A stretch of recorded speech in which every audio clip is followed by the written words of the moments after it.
हरे कृष्णा। आज हम सुनाने जा रहे हैं मंगलवार व्रत का महात्म्य एवं विधि विधान से। मंगल की दशा कड़ी होने पर मंगल देव की शांति के लिए लगातार 21 मंगलवार तक रखा जाता है। यह व्रत जबकि हनुमान जी के भगत जीवन भर करते रहते हैं। हनुमान जी के निमित्त मंगलवार को व्रत मंगल देव को सोने के पत्रे पर बनी हुई मूर्ति अथवा मंगल यंत्र को कांसे के कटोरे में डाले कपड़े पर रख कर की जाती है। मंगल देव की विधिवत पूजा। हनुमान जी के सम्मान ही मंगल देव को लाल रंग की वस्तुएं अत्यंत प्रिय होती हैं और आपकी पूजा पत्ती भी हनुमान जी की पूजा के ही समान है। मंगल देव को सभी वस्तुएं अर्पित करते हुए उनके विशेष मंत्र ओम भौमाय नमः का सत्वन करते जाना चाहिए और अंत में कम से कम एक माला यह मंत्र जपना भी चाहिए। मंगल देव की पूजा में आप लाल चंदन, सिंदूर, लाल फूलों आदि का प्रयोग तो करेंगे ही, चावल व कुमकुम अथवा रोली में रंग कर प्रयोग किए जाते हैं। मंगल देव की पूजा करते समय सामान्य दीपक के स्थान पर आटे का दीपक बनाकर उसमें 4 बत्तियां जलाने का शास्त्रीय विधान है।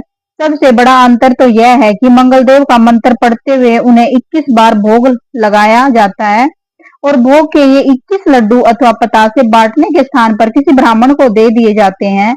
लगातार 20 मंगलवार तक व्रत करने के पश्चात 21वें मंगलवार को किया जाता है। इस व्रत का उद्यापन में 21 ब्राह्मणों को भोजन कराने तथा मुख्य पुजारी अथवा कुल गुरु को मंगल देव की मूर्ति अथवा पूजा में प्रयुक्त होने वाली सभी वस्तुएं देने का शास्त्रोक्त विधान है।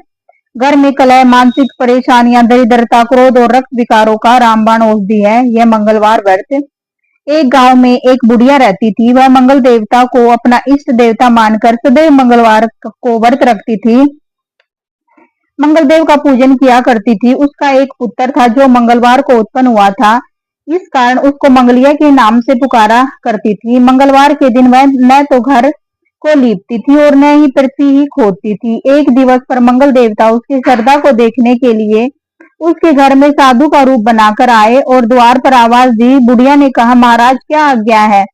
साधु कहने लगा, बहुत भूख लगी है, भोजन बनाना है, इसके लिए तू थोड़ी सी पृथ्वी लीप दे तो तेरा पुण्य होगा। यह सुनकर बुढ़िया ने कहा, महाराज आज मंगलवार की व्रती हूँ, इसलिए मैं चौका नहीं लगा सकती। कहो तो जल का छिड़काव कर दूं, उस जगह भोजन बना लेना, या फिर मैं आपके लिए भोजन बना देती हूँ। साधु कहने लगा, मैं गोबर से लीप चौके पर ही खाना बनाता हूँ। बुढ़िया ने कहा पृथ्वी लीपने के सिवाय और कोई सेवा हो तो मैं सब कुछ करने के लिए तैयार हूँ, परंतु गोबर से लीपूंगी नहीं।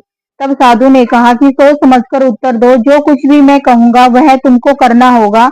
बुढ़िया कहने लगी, महाराज पृथ्वी लीपने के अलावा जो भी आज्ञा करेंगे उसका पालन अवश्य करूंगी। बुढ़िया ने ऐसा 3 बार वचन दे दिया। तब साधु कहने लगा, तू अपने लड़के को बुलाकर ओढ़ा लिटा दे, मैं उसकी पीठ पर भोजन बनाऊंगा। साधु की बात सुनकर बुढ़िया चुप हो गई। तब साधु ने कहा, बुला ले लड़के को, अब सोच विचार क्या करती है? बुढ़िया मंगलिया मंगलिया कहकर पुकारने लगी। थोड़ी देर बाद लड़का आ गया।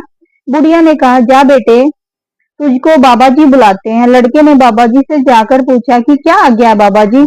बाबा जी ने कहा, जाओ और अपने माता जी को बुलाओ। जब माता आ गई तो साधु ने कहा, तू इसको लिटा दे। बुढ़िया ने मंगल देवता का स्मरण करते हुए लड़के को औंधा लिटा दिया और उसकी पीठ पर अंगीठी रख दी। बुढ़िया कहने लगी, है महाराज अब जो कुछ आपको करना है कीजिए, मैं जाकर अपना काम करती हूँ।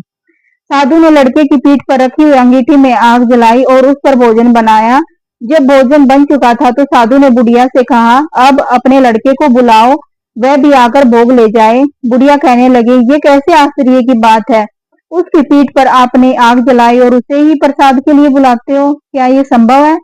क्या अब भी आप उसको जीवित समझते हैं? आप कृपा करके उसका स्मरण भी मुझको न कराइए और भोग लगाकर जहाँ जाना हो जाइए। साधु के अत्यंत आग्रह करने पर बुढ़िया ने जो ही मंगलिया कहकर आवाज लगाई तो ही लड़का एक ओर से दौड़ता हुआ आ गया। साधु ने लड़के को प्रसाद दिया और कहा कि माई तेरा व्रत सफल हो गया, तेरे हृदय में दया है और अपने इष्ट देव में अटल श्रद्धा है, इसके कारण तुमको कभी कोई कष्ट नहीं होगा। जय श्री राम।